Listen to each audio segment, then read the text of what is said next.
time once again to slip into your camo, grab your bow, and join us out in the field for another episode of the Up North Journal, presented by PSE Archery. The Up North Journal crew is knocked and ready to rock for another exciting adventure. So let's step outside and hit the trail. This episode of the Up North Journal podcast is brought to you by PSE Archery, Yamaha Outboards, Better the Hunt, Easy Cut, Packer Max, Deer Camp Coffee, Buck Baits, JPO Game Calls, Limwalker Game Calls, Wild Seasoning, Total Peep, Sunrise Archery, Scent Lock, and Scent Blocker. Welcome back to another episode of the Up North Journal, everybody. I'm host Mike Adams, sitting in the cabin tonight, a little warm October evening here in the middle of the week with none other than Danny DePaul. I'm sad. What are you sad about? It was a bad start of our week. You know what? It really was. And actually, I want to change the tenor for just a second. Exactly. I want to get this. We need to do this tonight. Yes. For those of you in the outdoor industry, you may or may not have heard this. Close friend of ours, former sponsor of the show, Nick Percy from Killer Food Plots, lost his battle with COVID this week. And that was last Sunday night, I do believe. It's been all over Facebook and everything. But he was a heck of a guy, and we actually saw him. We saw him at Woods and Water a month ago. Actually, almost like a month to the day. Right, exactly. And it's one of those things, we've talked to him countless number of times at ATA, any show around here in Michigan, we've talked to him. Like you said, sponsor of the show. Yep. He's been through everything. Yeah. Promoting his KFP, Killer Food Plots company. And then to get the news Friday that the prayer warriors were needed on Facebook, and then Sunday night, Monday morning, when the post was made. Yeah, that he had passed. Sad. So he was a warrior, man. He was strong as an ox, and that's all I want to say about that. Just say a prayer for his family and his friends, and just think about him if you get a chance to spend a few quiet moments this week. So absolutely, it stinks, man. It does. All right, so now let's carry on with the show. You know what? How about we change it, and how about we go up north where it's a nice 61 degrees. FM 123 up in Newberry, who is carrying the show. As you can see, it's getting dark. There's a car. And a car going by. There's a car in Newberry tonight. Right. We've talked about Cedars up there. We hear it's good pizza. We got to try it. There's another car. Wow. And they've got Deer Camp Coffee there. So absolutely. Big shout out to FM 123 up there. That's right. Thanks for carrying the show for us. Now, to our sponsors. How about we talk about Buck Baits? Deer Camp, Buck Baits, brick and mortar store down in Sterling Heights, Michigan. Get over there at 15 in Dodge Park. Check them out. If you're doing some shopping, use the promo code UNJ20. You get 20% off your order at buckbaits.com. Big shout out to Lincoln Roan over on the west side of the state. Never too late to get your Packer Max in for Christmas. Use the promo code UNJ25. You'll get $25 off your order there. JPO Game Calls. He was on the show, him and Amy. Is working his game calls. Get 10% off UNJ10 for 10% off your order at JPO Game Calls. It's not too late to get one of those single-hand use grunt tubes. Not at all. WildSeasoning.com. UNJ 2020 gets you 10% off your order for anything Wild Seasonings.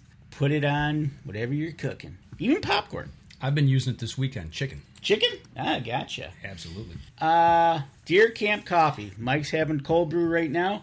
You get 10% off your order. UNJ10. Get 10% off your order. DeerCampCoffee.com. Get on over there. Check it out. Like I said, the brick and mortar store is at 15 and Dodge Park in Sterling Heights, Michigan. And don't forget, we've got our own line of coffee as well. Absolutely. Check out our own line of coffee over there. UNJ Brew. And I've got my cold brew rocking tonight. You do. But speaking of rocking, how about we rock some PSE bows tonight? That's right. Let's just go ahead and get in with it here with our title sponsor of PSE Archery. We've got none other than Cade Tropila, all the way from Tucson, Arizona. Cade, what is going on tonight? What's going on, guys? How are we doing? Hey, we're waiting for this weather temperature change coming this weekend, hopefully to drop a little bit so we can get in the woods and maybe actually get the rain out of here. It's been wet and it's been hot. Yeah, that's not what you want. You need a cold front to come through to get those deer moving for you guys. This would be the first big one that's pushed through the state since archery season started here. So, but out there in Arizona, you guys are kind of used to the heat out there. I know Bobby Vargas always told us he was shoveling sunshine. Oh, 24/7. It's like living in an oven is what I like to say. Yeah. That's what it feels like right now here in October. It's 77 today. It was warm today before the front came through. Absolutely. And that's one of the things here in Michigan. When we get a front to come through, it gets cold. Out there in Arizona, it probably gets more sunshine or something like that. Yeah, right? something crazy.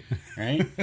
All right, Cade, it is the first time you are on the Up North Journal podcast. So what we need to do, first of all, is find out who you are. We talked to you at ATA. We met you a couple years ago, but now it's the first time on, and we want to get a little bit to know Cade and tell us about yourself. So Cade, myself, I'm from a small town in Southern California. Grew up in a ski resort area, and then went off to college, tore my ACL. My good buddy at the time was the general manager of an archery store. So he said, hey, dude, I know you just got surgery, so you got nothing to do. Why don't you just come, clean the bathrooms or work on bows or do whatever you need to do to get by. Started doing that, jumped right into it, got a new bow at the time compared to what I had. And then just from then on, just took off in the archery world, just started hunting more and more and more. And then went up to Northern California to Chico, to where I got my bachelor's degree, worked at Deer Creek Archery, a great archery store up there, and then just continued working as I got my bachelor's degree. And then once I graduated, I kind of had an in or knew some people at PSE, and it just kind of worked out. And then from there on, just been steady getting after it and working hard. And hunting just as hard as many times as I can. So where did you start in PSE? What was your entry job there? So I initially started as it was just an inside sales rep, essentially, I guess what you could call it, and had helped along and had a territory of 8 states that I assisted with: Colorado, New Mexico, Montana, Idaho, Utah. So just kind of doing that, and then since I was in-house already, just kind of fell into doing all the marketing stuff. Every time we would do a photo shoot with target shooters or hunters that would come in, and then just kind of gradually evolved more into the marketing stuff as we branched off and went into a different sales course or pattern. Yeah, you mentioned it. You worked there in the archery shop. Were you primarily a hunter at the time, or do you also do target shooting? So mostly just hunting. I am a target shooter. I do like going out, but to be honest with you and frank, I'd rather shoot real animals than go out and shoot 20 yards. But, I still enjoy doing that, but I'm more of a hunter than going out and shooting 3D targets or paper. So you go up against Bobby every once in a while, lunch hour, and have a head-to-head competition over lunch? He owes me a lemonade or two from how many times I've beat him. Oh. Well, that's going to come back to haunt him, so we'll get him on that one. But that's awesome. It's one of those things, you're into the company, and now you're into the partnerships as well. Being with Pete Shepley and how that all works out there, and we being with PSE for the years that we have been, how's with all this stuff going on, how's the company doing? Have you guys fully moved? We have not moved yet. So everything's still in Tucson. Everything's still coming out of here. We have another 3.5 years in the building, the factory that we've had that everyone's known or come accustomed to. Just downgraded as opposed to having the full factory. We now have half the factory. So still here. Can't quite disclose on where we're going to or what the next move is. But to your point or your question, yep, still in Tucson. All right. It's one of those things. Hey, it's going good. Don't fix it. It's not broke. Exactly. It's not broke. Right on. There you go. So what's your favorite game you like to hunt? Obviously you don't like the dots, so you can't hunt dots. It's not that I don't like them. I just, I don't know. I don't know what I don't like about it. But so I would say mule deer, the challenge of mule deer. I'll be frank and honest, I've never had my own elk tag. I've been on multiple elk hunts that were successful. I've just never had my own tag. So I can't say that hunting elk is my personal favorite just because I've never had my own elk tag. So with that, I would have to say 100% mule deer. Coos deer is challenging as all heck, but I like mule deer. I'd say probably over coos deer. Have you hunted whitetail? I have, yeah. No, I haven't shot one yet with the bow, but I have shot one with the rifle. So okay. Awesome. It's just one of those things, getting that elk tag. Do you have a preference of where you want to get it? Is there like a state, some people I want to go out to Colorado, or they want to go out to Wyoming, or what were you, or would you like to just stay in Arizona? So I would love to draw an Arizona tag just because it's the home state. And then I grew up in California, so I would love to go hunt the Tule elk that are in California, or go up to Montana. Montana is probably my dream state to go. If I could just pick, and spend an unlimited amount of money and go do it right, I would probably pick Montana. I just love Montana. So is the Tule elk in California, are those the ones that are out on an island or not? No. Possibly. Not that I know of or I'm aware of. I know they're in Northern California, and then there's a decent herd that's by mammoth. Okay. I had read something one time, and I thought, maybe I'm mistaken, but I thought it was maybe Tule. They had like a herd out on an island somewhere in the just off the coast of California, and it was like a preserve in case something were to happen. They had a place that they could get breeding stock from. And I can't remember if it was the Tule or not, but that kind of rings a bell for some reason. Just wondered. Yeah, it's quite possible there's some Tule elk on like Catalina Island or something like that. Okay, all right. Well, it seems Joe Rogan just got one out in California, so you need to tap on his shoulder and say, "Hey, where did you get yours?" He was with. It sounds like he was with Dudley out there in California, and he got one. So is that it right there? That's Joe Rogan's elk right there. Put that. I'm gonna bring that up on the web here. All right. Yeah, he shot a great bull. Wow. Yeah, he did. Wow. Yeah, he did. That thing's got some back scratchers. Right. Wow. Definitely a nice bull there. He was with John when he shot that? I think so. Okay. I'm not sure, but speaking of that, just to tease everybody in the first segment, we'll just go right off the bat. Next Tuesday, they are going to be releasing a PSE bow on Tuesday. I don't know. Is there a specific time that they're going to release? We haven't nailed that down yet. Okay. I would probably assume there's going to be an all-day, different kind of segments rolling out. Okay. So stay tuned. Next Tuesday, new bow from PSE coming out. Did they leak the name out this week on a little tease? They did. So I believe John posted on his Instagram Levitate. So as far as I'm aware of, it'll be the Levitate is the name of the bow. Okay. A bow that can help us levitate, maybe. That's what I need to help levitate into the stand. I'm all about that. Come on now. Right on. I tell you what, we're bumping up here close to our first break. When we come back, we'll shift gears a little bit. We'll talk maybe about some bows and things of that nature and what you guys have got in the lineup for this year. So let's step outside real quick, take care of this break, and we'll be right back after this.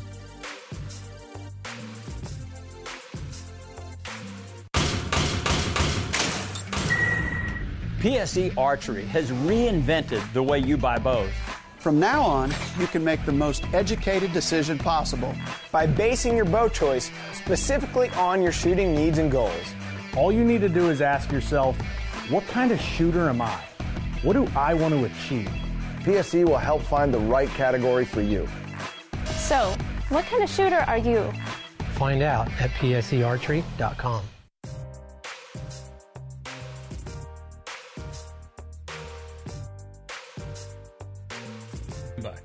3, 2, and 1.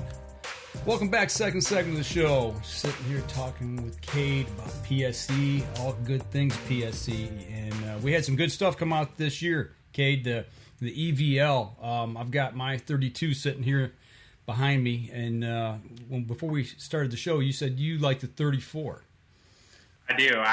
I would argue against anyone and say the EVO EVL, both the 32 and the 34. Me specifically, I think the 34 is hands down the best hunting bow ever built and ever made. We say it every year. It gets better and gets better. At what point does it stop? And that's the thing about you guys. You guys listen to the customers, figure out what we're asking for. Make little changes here or there, whatever, to help further that progression along. It seems like every year you guys just knock it out of the park. Every single year. Well, yeah, that's kudos to our engineers. Our engineers, they're just the best in the business, really, when it comes down to it. The stuff that they can come up with and engineer and design and then actually put out for everyone to, try and use is it's incredible. Well, have you got your EVL there behind you? Yeah, let me grab it real quick. I got mine here. Danny, you left yours at home, I take it. I did leave mine at home. He's got a 34. There was no reason to bring yours then, I guess, was there? Absolutely. Well, go ahead and run it on down here for us. Let us know the ins and outs of top to bottom on it. On the bow itself, or how I have my bow set up? Well, let's do the bow itself, then we'll talk about how you've got yours set up. So so for the audience, if they're not aware or not, but you got the EVO EVL. It comes in a 32 axle and a 34 axle. The 34 axle, we offer it with the SE cam and the EC cam. The EC cams are bigger, well-known, evolved cam. So the EC cam being bigger, it offers a bigger draw length. It goes to, I believe, 31.5, and then the SE cam only goes to 30. So if you're kind of in the ballpark in the middle of the EC cam, the SE cam is going to have great efficiency for you and, generate those speeds. Myself being 6'2" with about a 30.5, 31 inch draw, I generally go to the EC cam. So that's what I like. The EVL 34, it's 4.7 pounds, so it's right there in the middle of everyone in the industry. Hoyt and Matthews, all aluminum bows. We offer it in the 60, 65, 70, and 80 pounds. I shoot 70. That's really, to me, all you need, even 60. But there's people in the industry like Rogan, like Dudley, like Cameron Haynes that like to shoot the heavier poundages. So got to be able to offer that. We offered it in a couple different solid colors and multiple camo options. We got Curio Verde, First Light Fusion, Mossy Oak Country, solid color like this one is tan. So I got some bad lighting in here. Black as well. So hands down, it has everything. And then for all the folks, I know a lot of Midwestern people and myself in the past years shot the QAD, and then now they have the QAD integrate rest, and we have the mounting for it. So all things great on this bow. There's really not a lot you can complain about. How do you like the hand feel? So do you guys use it with the rubber on there, or do you take the rubber off and shoot it just riser? I've got mine with the rubber hand grip on it. So I personally like just the riser, but 100% when it gets colder, I'll put the rubber on. Mm-hmm. Is there a reason why you prefer the bare riser over just shooting with the rubber all the time? The reason why I prefer it may be wrong or correct. It's just there's less in my hand, so I feel I can get it right on that meaty part of your thumb right here. So it just feels more connected to the bow, if that's the right way to put it. Okay, so you're looking for a thinner type grip to get the feel in, as we call the meaty of the hand, whereas I like to feel like I guess the fullness of it, the in the same part. Obviously, we're looking for the same kind of feel, but you get it off of a different way, being a bare as opposed to having the rubber on, which is kind of cool. And I know other people like to really feel like a really fat, like an old Darton wood handle type thickness, or like you going right down to the bare metal. Well, for me, it's the tackiness of that rubber. It's more about just a good solid grip, not grip, but the grip itself. Feeling solid, not sliding on your hand or a glove if it's cold. To me, it's a good solid contact, and that's what I like about that grip. Like you were saying, when it gets colder. Mm-hmm. Yeah, exactly. And so and that axle to axle at 34, you're looking at speeds coming off the bow. It was rated at 338. Have you run your arrows through it to know where you're coming at with your arrows? So my arrow's cut right at about 29 3/4. It weighs 450 grains, and I'm shooting it at 301 feet a second on the dot. There you go. And so you're shooting like 200 faster than Bobby. Pretty much, yeah. Bobby does, Oh, who knows what that kid's doing these days. Somebody's getting a call in the morning. He's not here to defend himself. No, he's not. Yeah.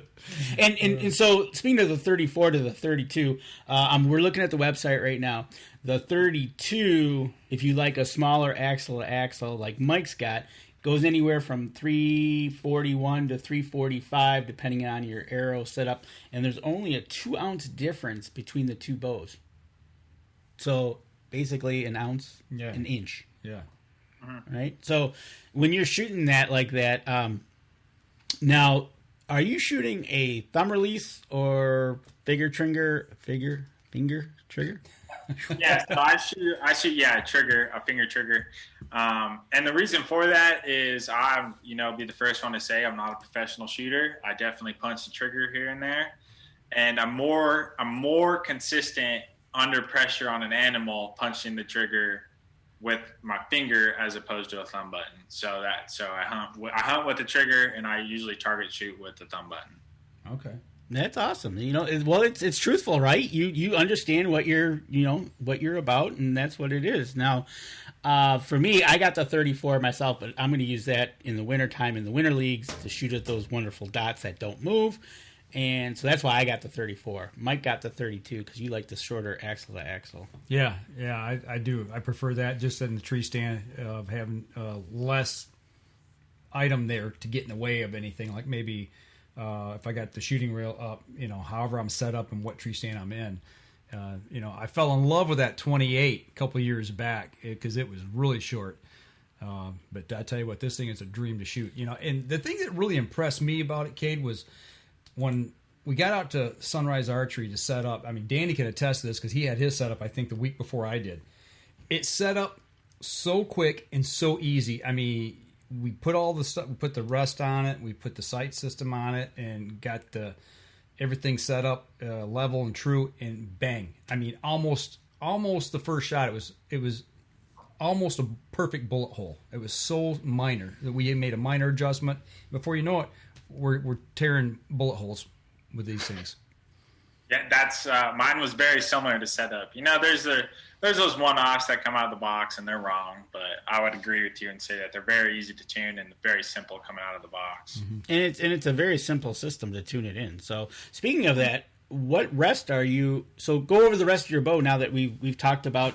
Oh, before we leave the EVO, what's the price range we're talking for the 32, 34?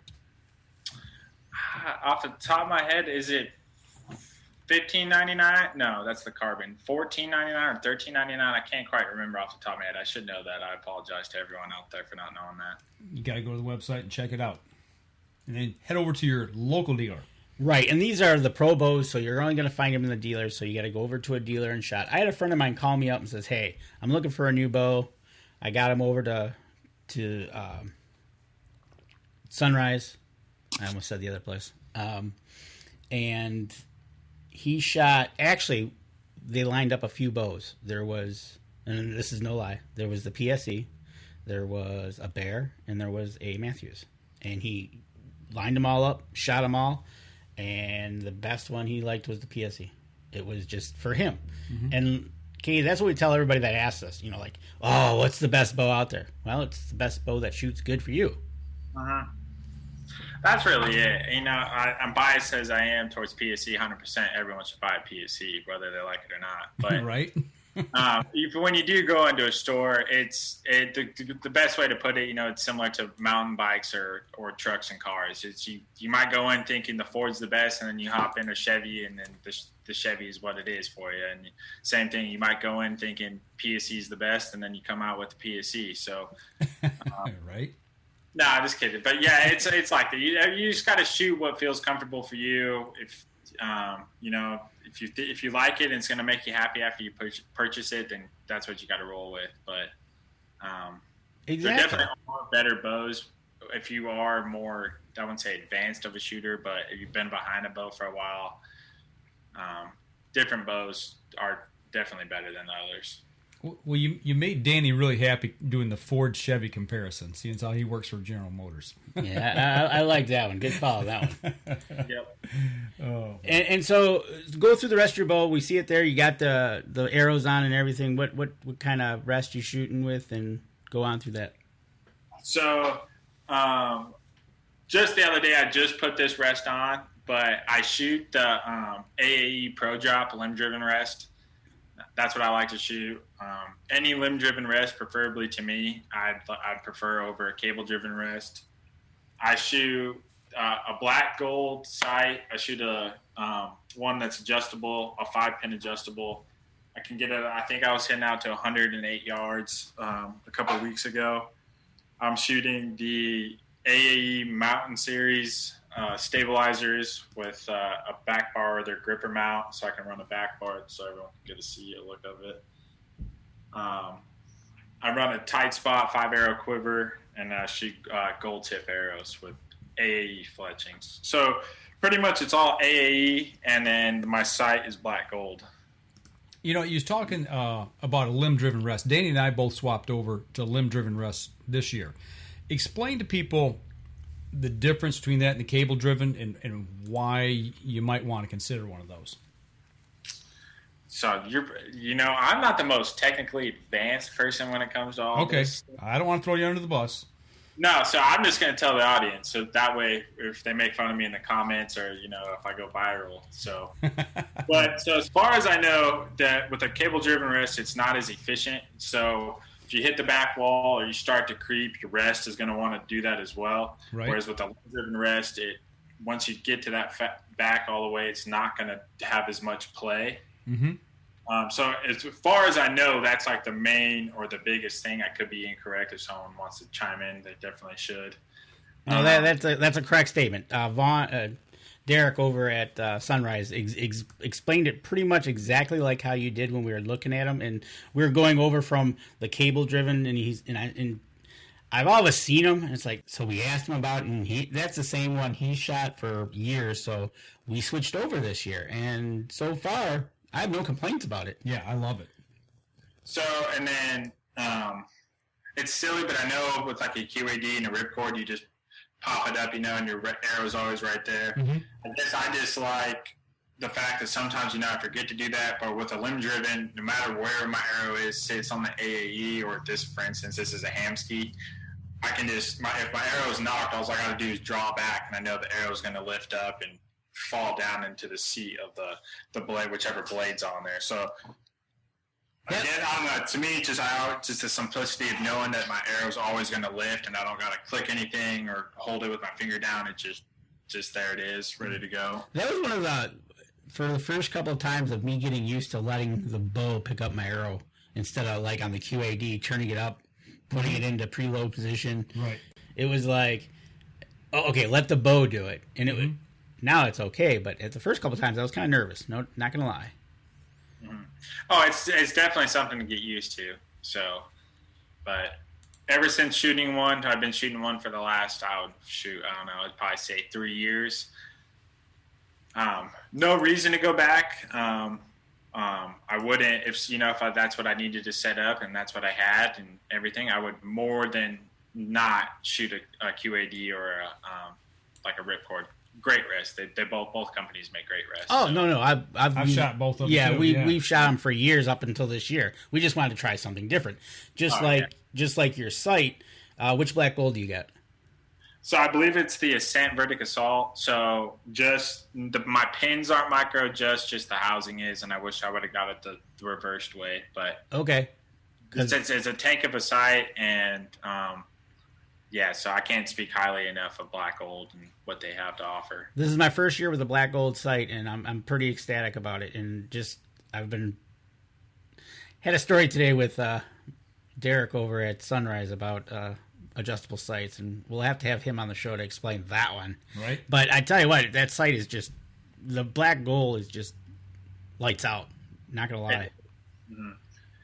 To me, the pins are super bright. I can see those super well. Like I said, it's built like a tank. Mine go through some pretty gnarly stuff on some of the hunts I go on, and if something does go awry with the bow, their customer service is just phenomenal. So. Oh, cool. Good to know, because do you have a light on that sight? I do not, I don't think it's legal in Arizona, nor am I ever. Okay. I don't sit in peace. So my hunting is so much different than your guys'. I don't. Okay. No problem at all. I tell you what, we're coming up on our second break. When we come back, we're going to talk about some other bows that are in the line that I got some questions on. All right. All right, we're going to take a step outside. We'll be right back after this. PSE Archery has always dominated the speed category. Now, the most revolutionary cam system ever to hit the market has perfected the shooting experience. Introducing PSE's Evolve cam system, featuring extremely high let-off capabilities and the smoothest draw cycle in history.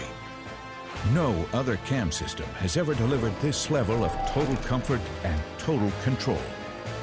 Experience PSE. Experience performance. Welcome back. Talking bows. Third segment of the show, Talking Bows. And I tell you what, when we talk bows, it's kind of an interesting thing that, the Evolve cam itself, I think they have the basis of one of the best cams on the market, if not the best. It's just how much they tweak it a little bit to get whatever they do. And I tell you, it's kind of cool. Cool. It makes the bow shoots better than I'm able to, put it that way. Well, definitely. It makes me look like I almost know what I'm doing.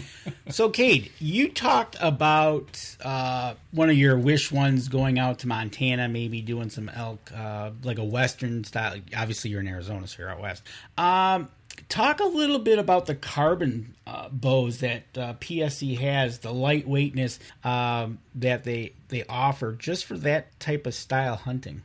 So we make the best bow for our backpack hunter. The carbon bow, I believe it's coming in. If you're on the website, I can't get it to pull up. I believe it's 3.5 pounds. So I have the Carbon Air Stealth Mach 1 up, and yes, coming in at 3.5 pounds. So cool, I was correct. Yeah, so 3.5 pounds, and like I said, so it being all carbon, the handle's all carbon, the grip's carbon, so the bow's not going to get cold for you. It shoots lights out, comparable. It has the Evolve cams on there, so you can shoot it, and I can be a testament to it. You can shoot it out to 100 yards, and Western hunting, you may take a shot that's further than 60 yards. So having a bow that you can pack in, that's literally lightweight, and run a back bar on it, and be able to add that much weight if you prefer to, and pack it in, and then have the confidence also to shoot it when you're that far in. Let's just say, at a 40-yard shot on a cliff, at a mule deer, or you take a 80-yard shot on an elk that's in a meadow or something. So it truly is, the bow itself is a testament to a backpacker's best bow you can honestly have. And also, they're coming in relatively for the backpack at 32.5, a nicely fitting bow for the backpack. Mm-hmm. And not only is it a great bow for the backpackers, but generally speaking, women don't hold up as much mass weight as men do. So a bow weighing 3.5 pounds it's a great bow for women as well, or younger kids or older folks that that just can't hold up an aluminum bow due to the mass weight in the shoulder. It's a great shooting bow with the Evolve cams, and it's a lightweight. So.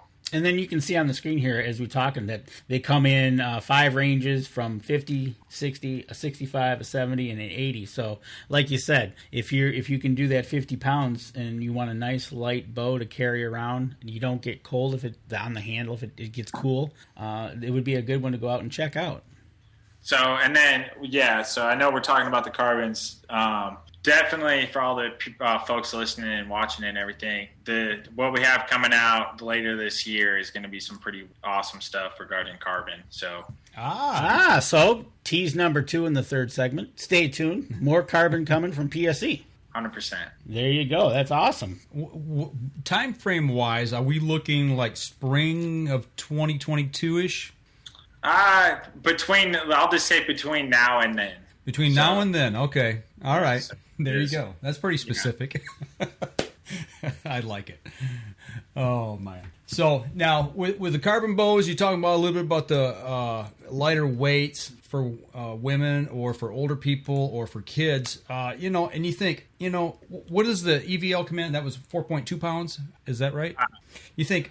Well, let's just say that. Yeah, it's, you're only talking 3/4 pound, but when you're talking, that's almost 25% of the weight of that bow. I know when we were at ATA, and the first time I picked a carbon bow up, I was blown away. It really, how much difference it really does make. And it does make a big difference when you come into something like that, doesn't it? Oh, it's huge, yeah. Especially if you've just been picking up an aluminum bow your whole life, or an aluminum bow is the first bow you pick up when you go into a dealer, and then you go and you grab our Carbon Mach 1. Excuse me. Yeah, it's astronomical, the difference in how incredible it feels to pick up a 3.5-pound bow. To shift gears just a little bit, we touched just a little bit. I asked you about target bow. If you shot target, do you have anything there behind you? One of the newer target bows that you'd like to talk about? I do not with me. I wish I had to do some stuff I was putting on all my accessories on my Supra RTX, but our new Supra RTX target bow, I think, is falls in line with our Supras that we've had in the past, and it's one of Kyle Douglas's favorite bows. And I've gotten a chance to shoot the Supra RTX 40 a little bit here and there, and I can't rave about it enough. It's phenomenal. So the Supra RTX is coming in at 37, and you said there's a 40 as well? Yes. That is correct, yep. A 40 as well. Now, for the target archers that looking for that nice long axle, that 40-inch, it only comes in at 5 pounds as well. So, and that comes in at various colors as well. Various colors, and then what people know PSE about, especially with our target line, I believe both bows, we offer them in the EM cam and the SE cam. So for the target people who like our EM cam and everything. So right, exactly. So that's another bow you want to get out. If your dealer has one for target archery, go ahead and shoot that one. If you're thinking about getting into target archery, it's a great bow. I think we shot that one. But it's just one of those things. You got to get out and try these bows. That's one of the most important things that we can't stress enough about. We talk about them, but until you shoot them, you're not gonna. Don't trust what we say. That's right. Go out and put one in your hand and get to your local dealer and actually shoot these things, and you'll understand what we're talking about. While we're sitting here talking about the target line, I remember something that Pete Shepley told us. I think it was 2 years ago, about wanting to get more people into target archery, and he said it's easier to take a target archer and make them a hunter versus taking a hunter like us and make them a target archer. And with that in mind, and somebody's like, well, I'd like to try it, but, I just don't want to spend, a lot of money on a target bow, getting it all set up and to only find out whether I do or don't like it. It's a big initial investment. What's one of an entry-level target bow that somebody could have some confidence with and get out and have some fun with as well? If they just wanted to start and primarily just shoot, targets, I would say like a Stinger is a great bow. Yeah, I know it's not a target bow, but it's something you can recreationally shoot. You can just pound paper if that's all you wanted to do, and then if you wanted to hunt with it, you could. But if you wanted to jump into something in the target realm and just shoot target, the Drive NXT is a great bow for that. Okay. And then if you wanted an actual target bow that just kind of gradually get yourself into, the Laser is without a doubt the best entry level target bow with the NF cam system on there. It draws insanely smooth and is super forgiving for anyone to shoot, whether they're novice or they're an expert. Okay. And for those out there that want to get a youngster into archery, they do have the Uprising, that the draw weight is adjustable from 12 to 72 pounds. So that's definitely a good grow into bow. Mm-hmm. Definitely, it's definitely a good grow into bow. I wouldn't necessarily say it's something you want to shoot after you kind of are a teenager. You probably want to jump into something maybe a little bit more technically advanced, but a great entry bow to your point. Well, like you said, you're going to start somewhere, and like everybody, I don't know anybody in this industry that doesn't get the itch after a few years of right. Okay, I got to upgrade. Right. Especially if you shoot them. Some people out there that tried and true, they keep shooting their older bows, but then you say, hey, just try it, and they're like, wow, what have I been missing? I know we've done that with how many people, right? As somebody, we get them to the shop, and it's like, well, let's just get one in your draw range here, so we can get you out there and just pound some paper with it. And after they shoot the first time, they're like, wow, the technology has advanced so much so quickly. And that's one thing, back to your engineers, how quickly that they adapt to something and make things better. It's just simply amazing. It really is how impressive it's crazy how impressive our engineers are able to just flip on a dime.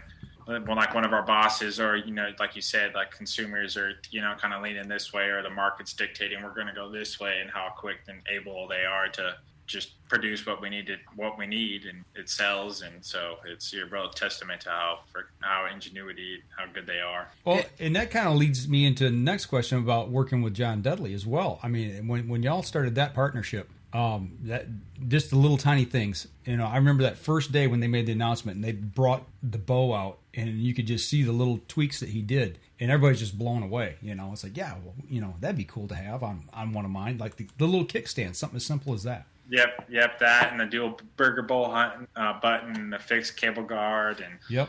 So yeah, there's a lot of it's been great. Our partnership with John has been unbelievable. So I can't speak highly of what he's brought to the table and what he's been able to do and grow our business and everything. So it's been. When we interviewed him there live on the show floor that day, a couple hours after they announced it, he goes, look, I could have went somewhere else and got more money, but he talked with Pete, and Pete said, come on in, tell us what you want. And they gave him the freedom that he was looking for to help design bows instead of just putting one in his hands. Hey, would you shoot this for us?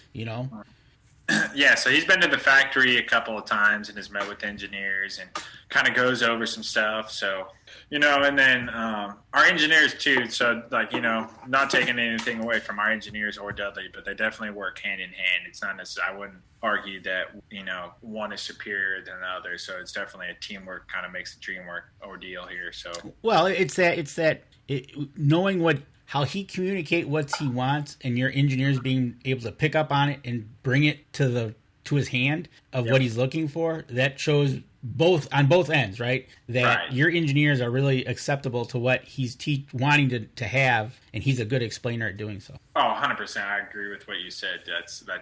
That's probably a better way to explain it, is how you said it. Well, and they got to have confidence in each other, and that right there shows. I mean, just by the partnership that they have. So that is incredible. I tell you what, we're close to our last break, so let's go ahead and get that out of the way. And I know we've got a couple pictures that you sent to us, and we want to talk a little bit about the hunting side and some of the things that you've been out and put an arrow into. So let's do it. All right, let's step outside. We'll take our last break, and we'll be right back after this.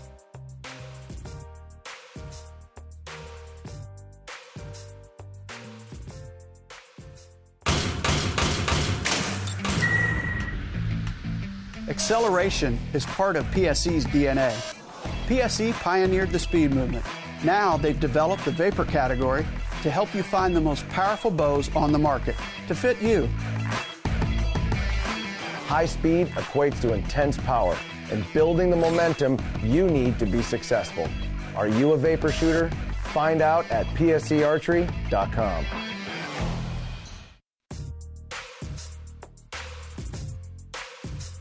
Welcome back, last segment of the show, and as we always say, for the people on the podcast, you got to watch the live stream. Make sure you go over to YouTube and catch the replay of it, because in the commercial breaks is when we have the most fun. It is, and you learn some things about people, and now you just wish it's great. Yeah, so like he said in the commercial break, he's going to come hunting turkeys with you, and you'll find a surprise. Right, so tune into the live stream on YouTube when I get it out there in a couple days and check it out. Well, also in the commercial break, we were talking a little bit about his hunting dog. And you said that this is your bird dog, the Weimaraner you have there. Jackson, that's the name of the dog, correct? Yeah, that's correct. Yeah, his name's Jack. So what kind of birds do you hunt out there in Arizona? Because we're not familiar with that area. We have doves and quail. So mainly just doves, and it's about to be quail season here. So instead of him going and sitting with me and retrieving them, I kind of just need him to flush them, shoot them, and then grab them for me when I can't find them.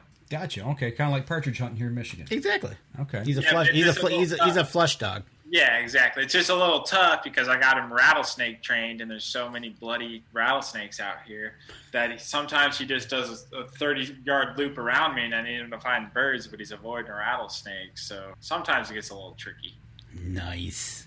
Don't want no snakes. And they have a dove season out in Arizona. Yeah, we don't have those in Michigan. Because we have a pretty bird. Yeah, ours are songbirds here. Our doves are songbirds, so we're not allowed to shoot them. But as soon as they fly south and cross the state line into Ohio or Indiana, they shoot them. They change. They metamorphosize into a game bird. It's amazing how that happens.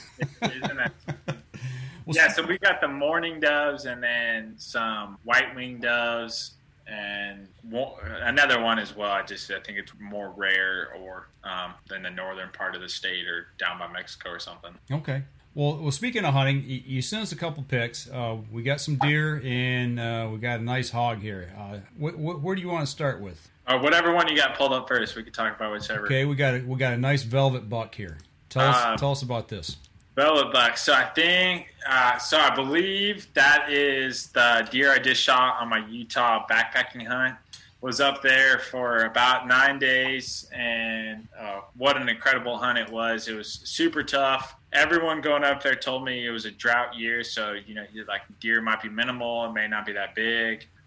Sure enough, it was super dry, but the hunting was great. It took, I believe I killed him on day 5, and I didn't see, he was the 3rd shooter buck. And when I mean shooter buck, I'm not necessarily trying to shoot a giant, but I kind of want to shoot a mature deer or more of a mature deer. He was kind of young, but didn't go that he was the first stock I went on in 5 days. It was a 2.5 hour stock, and capitalized on the one shot that he gave me.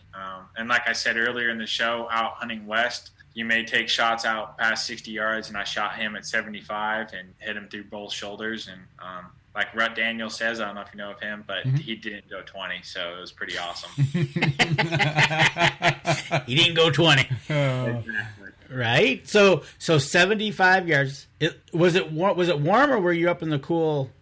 Yeah, it was actually super warm. So I think I killed him at about 9,000 feet. So the whole backpacking, the whole hunt was at about 8,200 to about 10,000 feet. And we were about 4 miles in. Where I killed him was in a different spot. So we were in a completely different area. We were only about a mile. I think the pack out was 2 miles, actually. So it wasn't too bad. But yeah, so it was about 70 some degrees every day. So not too cold. They said it was pretty warm for up there, but I thought it was amazing. So it looks like you had pretty good skies that day. Look, they're crystal clear and blue. Yeah, so we had 1.5 days of we were tented for about 3 in the afternoon to about 9 in the morning the next day, just with heavy rain and hail way back in there one day. But other than that, it was phenomenal hunting. Clear skies, no wind, nice and cool. Deer activity everywhere. So 75 yards. That's a poke. Hey, if you practice it, it's easy. It's easy.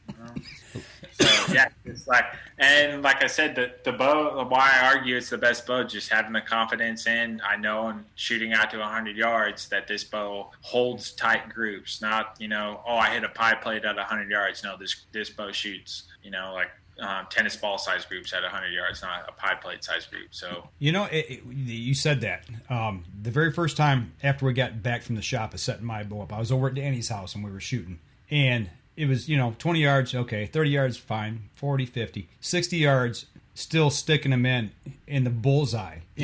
Talk about confidence builder. I mean, it's just amazing. You're absolutely right. I haven't stepped out longer distance because we weren't able to shoot that kind of distance at his house. But because we put it in the tree, through the trees and the leaves. Yeah, you didn't trim the trees high enough. Well, I'm sorry. But, every PSE I've shot with, I had a range at my old house where I could shoot out to 90 yards. And it's true. It's such a confidence builder. Yeah, so I mean, if I could prefer, I would be, half the distance closer than 75 yards. Right. But that's just all that I was presented with the cliff that I was on and where he was at feeding in some timber. So were you shooting downhill or uphill? I shot him down. Shooting downhill. All right. So downhill, 75 yards. Didn't go 20. He did not. He seriously didn't go. It was. The one time I wish I had a GoPro or I was a YouTuber and could have filmed it. Pretty amazing. That's awesome, and it's a great looking velvet buck. I mean, a velvet buck is just awesome. Now you said this is about 10,000 feet, right? He's probably at about 9 right there. The top of that peak is about 10,000. That's up behind me, I would say. Okay. Now, as far as the air, I hunted in Colorado one time, and we were at about, I want to say, between 6,000 and 7,000 feet. And for a Midwest guy, flatlander, it took its toll on me.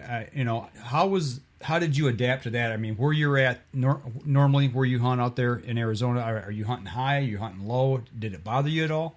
It definitely. So I think I had some good fortune on my side because I grew up in the mountains in Southern California at about 7,000 feet. Okay. But I will say it definitely took me about a day and a half to 2 full days to backpacking in, because I work out, I go to CrossFit 4 or 5 days a week, so I'm in shape and prepared, physically and mentally. But training at altitude is a whole different game. It definitely kicked my butt for the first day and a half too. Just going in with, I wouldn't even say the heaviest of packs. It was just so out of breath that it definitely took a toll on me the first couple of days. And then once I adjusted and got more accommodated to it, it definitely seemed as it was easier to go more miles and further each day. Well, Danny and I, we've kind of been on this workout thing for the last 2.5 years. Actually going into year 3 this month. Is that right, Dan? Yep. Yeah, it'd be 3 years, actually last week, the 10th. This weekend. With that being said, there's something you said that kind of caught my attention, is you said you're mentally prepared as well. What did you mean by that? So, knowing that where I hunt, how I hunt, it's just knowing I'm going to be backpacking in. So, like, just being mentally prepared, knowing, all right, I got everything. I've talked to everyone I needed to talk to in terms of what to look for, what I need to bring in terms of food. So just all the small things, knowing that you're mentally prepared. Obviously I'm prepared in the fact that I've been shooting and practicing, but do I have all the equipment? Do I have my 2,200 calories that I'm going to eat every day mentally prepared to go in? Do I know what I'm getting myself into in terms of like rain gear? So I look at it when I say mentally prepared, just kind of the small things, the stuff that could honestly be a huge factor. If you forgot your stakes or something in your sleeping bag system, or you forgot your water filter and you're 4 miles in. So now when you run out of your 3 liters of water that you packed in, you have to pack out instead of being able to filter out everything, or your tabs, or so. Just being prepared for everything and just going through a mental checklist of that you're ready to go. Yeah. And another thing too with it is, like I said, I didn't stalk a deer for 5 days. So everyone's got this, watches YouTube, goes on Instagram. All they see are big deer that are killed in the backcountry. And for the first 4 days, I went into the backcountry and I saw 70 forks.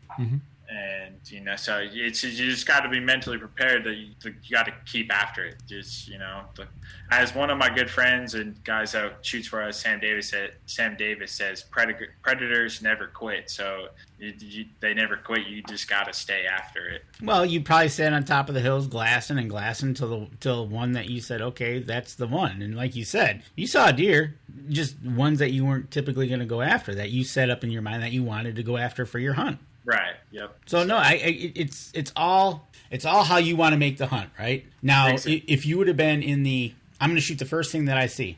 Okay, you can do that too. It's up to you. It's your tag. Yeah. It's your tag. And that's what I tell everyone, and I tell myself going after deer is that am I going to be happy walking up onto it? Did I enjoy the hunt so far? Did everything? And every deer I've killed, I've been grinning ear to ear when I put my hands on them. So. It's just, you just got to have fun with it and enjoy it. Speaking of the deer, and the next picture we got up on the screen looks like a mule deer. That is a wide rack right there, my friend. Where'd you get that one? So that's a Arizona desert deer I shot in January of this year. Wow. Yep. So one of my spots that I found and that my roommate and I would always go to, and consistently seeing bucks, seeing deer. And my roommate, the second to last day of season, I'm going to throw him under the bus because he knows it. He opted to go to a completely different area, a new area neither of us had been to. And I was like, I'm going to go back to our same spot. And so I hunted solo that morning, and it was just wild. I watched him get his butt kicked, and then he was hobbling along, and he was at about 250 yards from me working up this draw, actually, which was really weird compared to what the deer normally did the whole 2 months we were hunting this area. And I was like, I'm just going to cut him off. I know where he's going. Cut him off, and I got to 18 yards. And then when I first saw him again, and then he worked his way to 39 yards, broadside in a perfect opening, and double lunged him. Wow. So, yeah, by myself. So it was just wild. Yeah, it was wild. Looks like you were shooting carbon there. Yeah, so I was shooting a carbon at the time. It being cold. 2, I was shooting that bow very well at the time before I could get my hands on an EVL. So now it looks like there's a little bit of elevation there behind you. What heights were you hunting at here? Oh, that it's kind of of a deceiving picture, but that's it's in the desert, so that's got to be 4,000, 2,200, 4,000. That's still higher than we are here at Michigan. Yeah, right. I think we're like at 900 feet. Right. So yeah. So no, that's an awesome buck. Love the rack on that one. And the next picture we got up is you with a pig. Yeah, so that was a super, super good time. That was in just outside of Houston, Texas, earlier this year at the end of May. Went out there with some people that shoot for us, met them and filmed an episode on TV for Final Descent Outdoors, and shot. It was crazy. They said to bring 24 arrows. So backtrack. So I've been to Texas on 2 different hog hunts to Texas, and now I just talk the S word on every Texan there is that says they have hogs on their land, because they don't. 2 times to Texas to hunt hogs, never saw a hog. So I was really skeptical to go back to Texas to go hog hunting.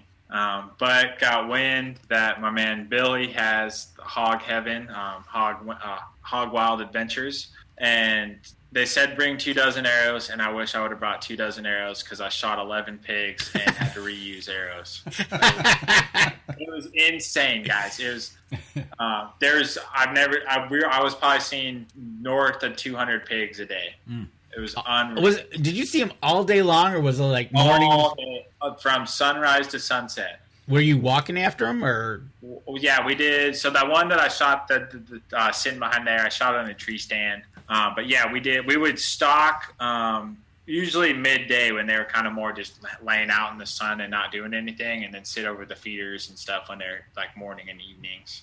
Jeez. So next time you're gonna bring 36 arrows because yes, But like you said, your previous experience is what led you to believe that we're gonna shoot a pig, right? So, and I just like to give my Texas friends some hard loving, but yeah, there's hogs out there. There's nothing like, if anyone out there wants to go hunt hogs, call Billy at Hog Wild Adventures. You can find him on Instagram and everything. It's unreal. You're guaranteed to shoot, and when I mean guaranteed, if you don't shoot something, it's just you didn't want to shoot. Yeah, you didn't pull the trigger. You just throw a rock and you're gonna hit pigs. It's so much fun. And if you're gonna shoot, you better bring 24 arrows. Yes, because Billy's gonna tell you to reload. Keep reloading. Oh my gosh! Well, I tell you what, was it all the pictures? That's what I got. Okay, so typically you're a new guest, so I can throw these questions at you. End of the show, we're gonna lighten it up a little bit. We learned about PSE and what you do for PSE and your hunting adventures, and we got a couple questions we'd like to ask all our guests. So one of the first things is, so you're driving to your hunting spot, or you're driving wherever to go hunting. What are you listening to on the radio? So I play this one song every time I go out, and knock on wood, but I kill a deer every time I listen to this song, and like specifically remember I'm listening to the song on purpose. Hey, I'm looking it up for you guys right now. So you've got a specific song to kill a deer. Yeah.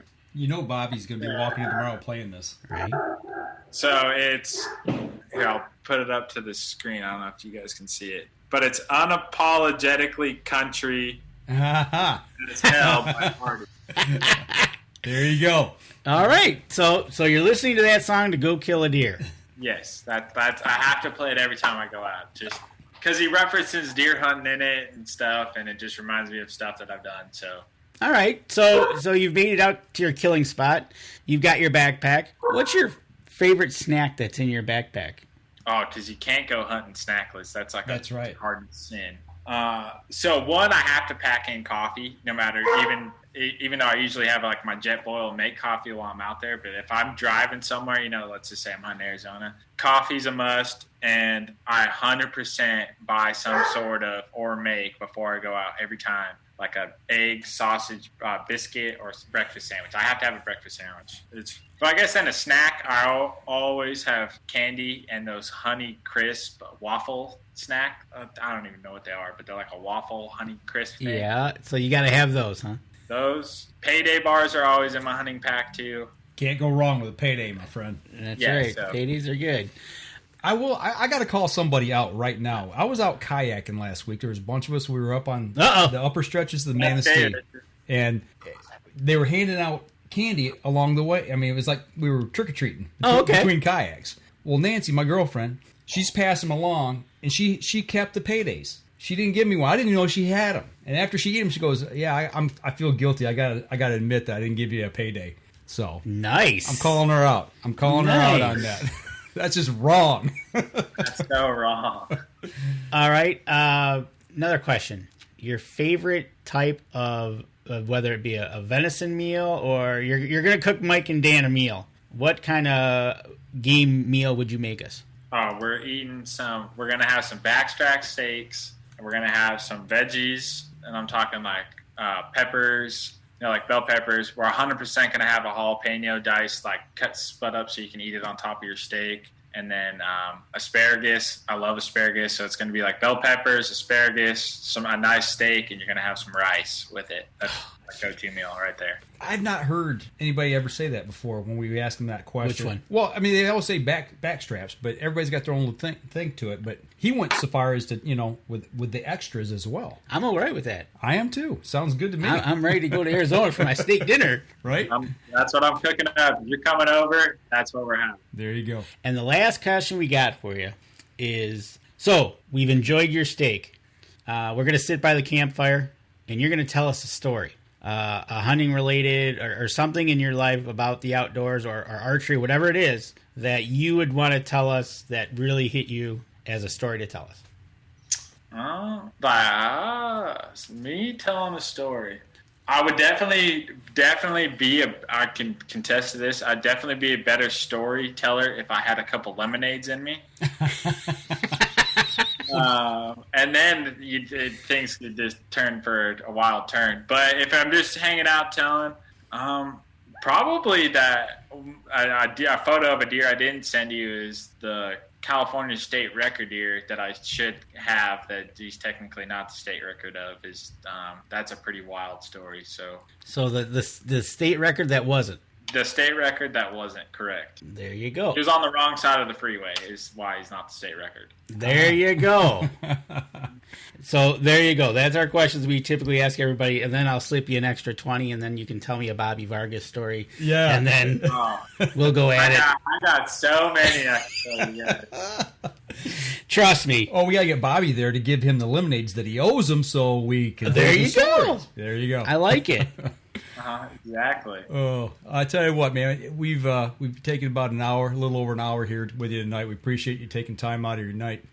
Talk bows, talk hunting, all kinds of good stuff. Hang on. We're going to wrap up the show, but hang on and we'll chat right after we get done here. But for everybody that's out there listening, make sure you go over, find Cade over on Facebook, social media pages, give him a like, follow, share. Do the same thing with PSE. We've got a lot of forums of PSE Archery that we belong to. Make sure to do the same for them as well. And go check out their website, too, if you want to check out the bows that are coming. And as we teased, stay tuned for the next couple of months. It sounds like PSE is coming out with some more stuff. Tuesday, right? Tuesday is going to be the first reveal? Yep, Tuesday. So everyone stay tuned. Look out Tuesday for a new bow that's coming out. All right, awesome. Good deal there. So we'll definitely be sharing some stuff about that coming up as well. And if you're listening to the podcast, go on iTunes, go over, give us a review over there. That helps us. It helps people that support us. And like our title sponsor here, PSE Archery tonight, it helps everybody out. We really appreciate that as well. Share the show as well if you could, please. So that's going to do it. Next week, Danny, who do we have on? We got anything scheduled? Next week, we've got,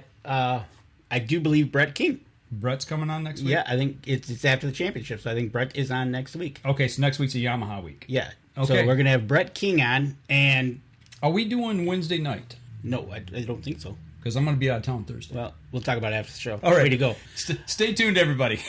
So, all right, that's going to do it for us tonight. We'll see everybody again sometime next week. Either Thursday or no, Wednesday it'll be Wednesday if we're on. I do believe we have Brett King lined up. All right, that'll do it for us this week, folks. Y'all take care. We'll see you again. This episode was brought to you by PSE Archery, Yamaha Outboards, Better the Hunt, Easy Cut, Packer Max, Deer Camp Coffee, Buck Baits, JPO Game Calls, Limwalker Game Calls, Wild Seasoning, Total Peep, Sunrise Archery, Scent Lock and Scent Blocker.